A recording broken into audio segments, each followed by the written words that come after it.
Hello everyone, welcome to Edubolt. मैं हूं आपकी एडुकेटर शरण्या।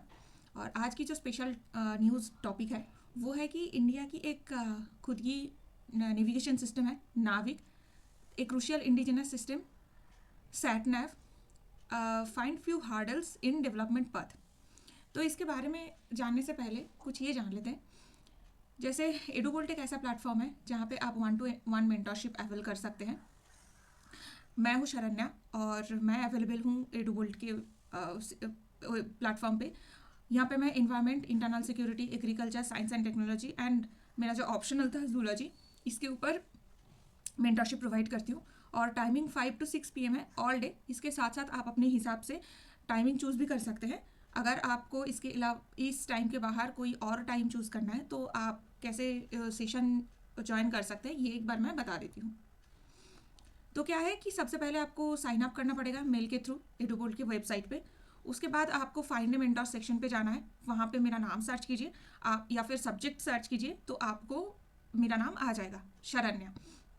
नेक्स्ट आप अपने बुकिंग टाइम को सिलेक्ट कीजिए। आपके बुकिंग टाइम आपके हिसाब से सिलेक्ट कर सकते हैं, या फिर जो टाइम पे अवेलेबल होते हैं मेंटर्स उस टाइम पे भी कर सकते हैं।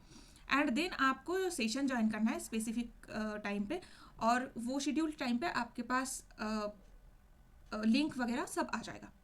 ओके, तो अब न्यूज़ पे आते हैं। न्यूज़ क्या है? इंडिया की स्पेस एजेंसी जो है ISRO, that reported partial failure of navigation satellite due to non firing of its engine in space. तो क्या हुआ है कि ये एक फेलियर हुई है, जो सैटेलाइट सिस्टम है वहाँ पे सैटेलाइट की इंजन फायर नहीं कर रहा था। There were reports of failures of rubidium atomic clock used in several navigation satellites. तो रूबिडियम जो एटॉमिक क्लॉक रहता है सैटेलाइट के अंदर, तो उसका भी कुछ कुछ फेलियर का रिपोर्ट आ रहा है। और ये सिर्फ इसरो में नहीं है, रूबिडियम क्लॉक की जो फेलियर है ये बाकी जो सैटेलाइट सिस्टम्स है, जैसे यूरोपियन यूनियन के सैटेलाइट जो सिस्टम है या फिर रशिया के हैं, वो सब में देखने को मिल रहा है। एंड स्पेसिफिकली जो IRNSS या फिर नाविक के सैटेलाइट है, इसमें 3 रूबिडियम क्लॉक है। ठीक है, तो आपको ये ऐसे सवाल पूछे जा सकते हैं कि सैटेलाइट के अंदर जो क्लॉक्स यूज़ होते हैं उसमें कौन से एलिमेंट यूज़ होता है, यूरेनियम, प्लूटोनियम, थोरियम, रोडियम।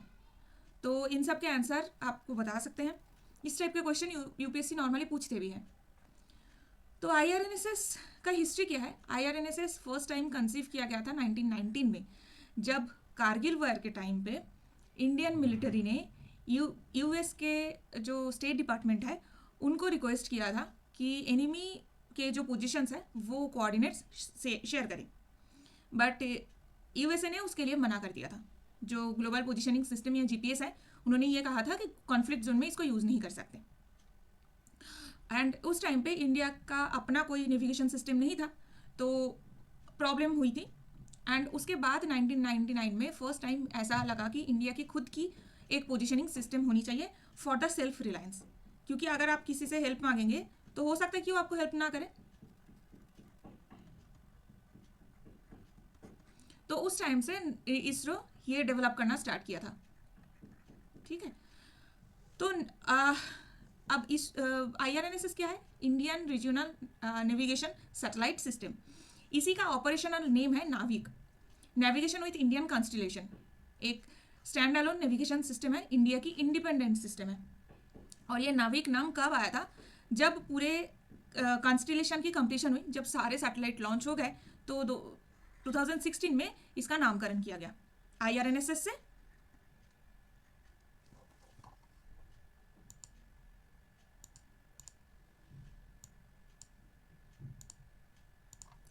तो IRNSS से इसका नामकरण नाविक कर दिया। ओके, तो नेक्स्ट IRNSS के बारे में कुछ कुछ चीज़ें देख लेते हैं। तो IRNSS is design to provide accurate real time positioning and timing services to users in India as well as regions extending up to 1500 kilometre from its boundary. तो इंडिया के अंदर एंड उसके बियॉन्ड बाउंड्री, जहाँ पे 1500 kilometre तक जितने भी users हैं उन सबको real time positioning and timing services provide किया जाता है। तो एप्लीकेशंस क्या क्या है? Application terrestrial, aerial and marine navigation. तो टेरेस्ट्रियल नेविगेशन जैसे हम जीपीएस को यूज़ करते हैं, एरियल नेविगेशन हम फ्लाइट में यूज़ कर सकते हैं, एंड मेरिन नेविगेशन जहाँ पे शिप्स में, कमर्शियल शिप्स में, मर्चेंट नेवीज में, एंड जो नेवी के शिप्स होते हैं उस पर भी हम ये नेविगेशन यूज़ कर सकते हैं। डिजास्टर मैनेजमेंट, ये रिमोट सेंसिंग भी करते हैं, तो डिजास्टर मैनेजमेंट के लिए इंपॉर्टेंट हो सकता है। व्हीकल ट्रैफिकिंग, इंडिया में 2019 में जो निभा वर्डिक्ट हुआ था उसके बाद से हर एक व्हीकल में इसको लगाने की बात हो रही थी ताकि वो कंप्लीट ट्रैकिंग हो पाए। Fleet management, precise timing mapping and geodetic data capture, तो जियो स्पेशल जो डेटा होते हैं लाइक क्रॉप की क्या कंडीशन है या फिर किसी एरिया पर मिनरल्स कैसे मिल सकते हैं, वो सारे नेविगेशन की साथ साथ हेल्प कर सकते हैं। Terrestrial navigation aid for hikers and travellers, तो India already tourism, travel and tourism के ऊपर स्पेशल फोकस कर रहे हैं। इस बार बजट सेशन पे भी इसके ऊपर बहुत सारे हाईलाइट्स हैं। अगर बजट सेशन की वीडियोस आपने नहीं देखा है तो इस चैनल पे जाइए, एडुगोल्ड के चैनल पे आपको मिल जाएगा बजट सेशन की वीडियोस, आप मेरा ज़रूर देखिए।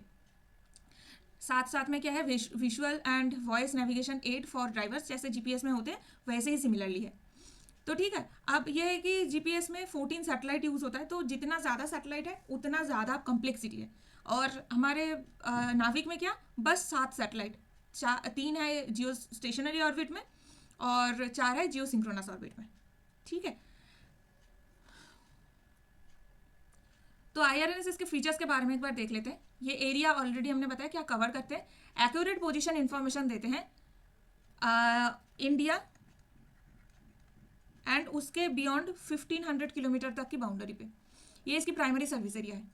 एक्सटेंडेड सर्विस एरिया क्या है, 30 डिग्री साउथ से 50 डिग्री नॉर्थ, तो ये 50 डिग्री नॉर्थ से 30 डिग्री साउथ, ये है इसका एक्सटेंडेड एरिया। लॉन्गिट्यूड क्या है, 30 ईस्ट से 130 ईस्ट तक। तो अगर पूछा जाए कि ये भी बोल सकते हैं यूपीएससी में कि आईआरएनएस की जो एक्सटेंडेड सर्विस एरिया है that is 30 degree north to 30 degree south, no, because India northern hemisphere में है, इसीलिए नॉर्दर्न हेमिस्फीयर में इसका सर्विस एरिया ज़्यादा है। आईआरएनएस की नेटवर्क कैसा है, 3 सैटेलाइट है जो जियो सिंक्रोनस ऑर्बिट में है, जियो स्टेशनरी ऑर्बिट में है, एंड 4 सैटेलाइट है जियो सिंक्रोनस ऑर्बिट में। ओके, ये यहाँ पे मेंशन्ड है, 4 इन जियो सिंक्रोनस ऑर्बिट, 3 इन जियो स्टेशनरी ऑर्बिट। नेक्स्ट है कि आईआरएनएस की सर्विसेज कहाँ तक है। स्टैंडर्ड पोजीशनिंग सर्विस है जो सारे यूजर को प्रोवाइड किया जाएगा, सिविल एंड जितने भी यूजर्स हैं सबको यूज किया जाएगा।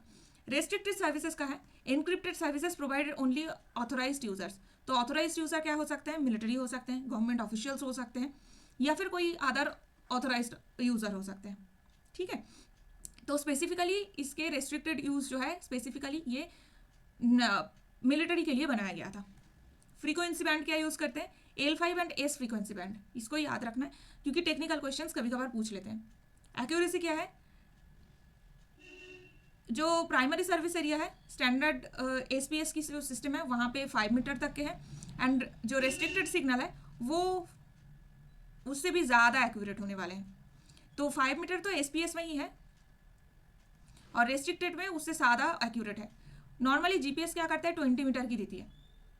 ठीक है, तो अब हम आते हैं कुछ कुछ ग्लोबल पोजीशनिंग सिस्टम के बारे में जो कुछ अलग अलग कंट्रीज यूज़ करते हैं। जैसे जीपीएस ग्लोबल पोजीशनिंग सिस्टम है वो यूएसए का है, ये नासा एंड यूएसए स्पेस जो डिफेंस डिपार्टमेंट है दोनों मिलकर बनाए थे। फिर ग्लोनास है जो रशिया का है, गैलीलियो है यूरोपियन यूनियन। गैलीलियो क्या है, गैलीलियो एक साइंटिस्ट है जिन्होंने टेलीस्कोप फर्स्ट टाइम डिस्कवर किया था, इन्वेंट किया है। तो he was a very famous scientist medieval period में, तो उनके नाम पे यूरोपियन यूनियन है। बेडू है चाइना के लिए। ये है ग्लोबल, ये सारे हैं ग्लोबल। इसके साथ साथ 2 रीजनल पोजीशनिंग सिस्टम है, एक नाविक इंडिया का है, दूसरा क्विज जो जापान का है। अभी इंडिया में जितने भी फ़ोन बन रहे हैं मोबाइल फ़ोन, उसमें पहले क्या होता था, जीपीएस इनबिल्ड रहता था। अब इसमें क्या होता है, नाविक इनबिल्ड रहता है। तो ये एक सॉफ्ट पावर की तरह इंडिया की काम करते हैं, सेल्फ रिलायंस भी हो सकते हैं। रिसेंटली किसी ने अगर ओला पे ट्रैवल किया है तो देखा है ओला की जो सैटेलाइट सिस्टम है या फिर जो पोजीशन मैपिंग होती है वो बाकी पोजीशनिंग से या फिर उबर से थोड़ा अलग है, क्योंकि ओला अपना जो नाविक है उसको यूज़ करते हैं। तो इसीलिए इसका अगर देखेंगे तो मैपिंग बहुत प्रिसाइज है। मतलब पान की टपरी से लेके कोई छोटा सा अगर फोटोकॉपी दुकान है तो सब कुछ वहाँ पे दिख जाता है। तो रिसेंटली ये इंडिया की जो खुद की इंडिजिनस पोजीशनिंग सिस्टम है ये ओला ने यूज़ करना स्टार्ट किया है। बाकी सारे फ़ोन में भी ये इनबिल्ड आ जाएगा। तो कुछ कुछ चीज़ें आपको IRNSS के बारे में ध्यान रखना है। अब 2018 में एक क्वेश्चन पूछा गया था IRNSS के ऊपर। तो अभी हमने ये जो टॉपिक है इसको क्यों पढ़ा है, इसका रीज़न ये है कि IRNSS के ऊपर 2018 में ऑलरेडी क्वेश्चन पूछे गए थे। With reference to the Indian Regional Navigation Satellite System, consider the following statements. IRNSS has 3 satellites in geostationary and 4 satellites in geosynchronous orbit. IRNS covers entire area and about 55,000 square kilometer beyond its border. India will have its own satellite navigation system with full coverage by the middle of 2019. तो क्या था, एक तो 1 और 3 का कोई option नहीं है, तो 2019 तक के हो जाएंगे, इस पे तो कोई सवाल नहीं उठता। और वैसे भी इसका जो सैटेलाइट कंस्टलेशन कंप्लीट हुई है वो 2016 में हुई थी। नेक्स्ट क्या है कि इंटायर इंडिया को तो कवर करता है बट इतना स्क्वायर किलोमीटर को कवर नहीं करता। बॉर्डर के बाहर 1500 किलोमीटर तक की है, तो स्क्वायर किलोमीटर नहीं है। फॉर दैट रीजन क्वेश्चन का आंसर क्या है, only A, 1 only is the right answer.